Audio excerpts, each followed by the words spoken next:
धान किणा आरंभरू तेजिला राजनीति विधानसभा रे सरकार को घेरिले प्रसन्न चाषी पंजीकरण रे समस्या मिल रे जागा नथिबा अभियोग चाषी खेलिले सारा राज्य रे निया लागिबो कही चेतावनी सेपटे सुरुखुरु रे धान किणा शेष हेबो कही मंत्री प्रतिश्रुति।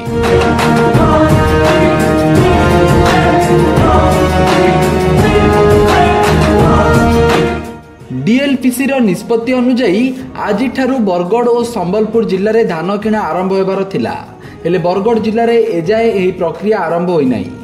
फलस्वरूप मंडी आगरे धान रखी चाषी माने ठिया होइचंती किंतु धान किणा हेउ नाही।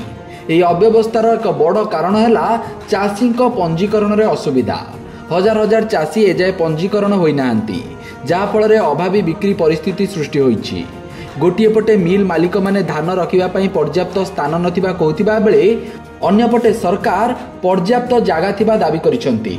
राज्य रे धान किणा आरंभरू एभली विभ्राट को नहीं आज राज्य सरकार को ऊपर बर्षिचंती विरोधी दलर उपनेता प्रसन्न आचार्य कहिसंती आज बरगढ़ और संबलपुर जिल्लारू धान उठिबार थिला हेले अव्यवस्था जोगु एजाए धान उठी नाही। जदि गोटिए बस्ता धान संग्रह होईछि तेबे मते जहा दंड देबे मु प्रस्तुत। प्रसन्न प्रश्न करिसंती जे जदि मिल गुड़िकरे जागा अछि तेबे अभावी बिक्री काहेकि हेउछि।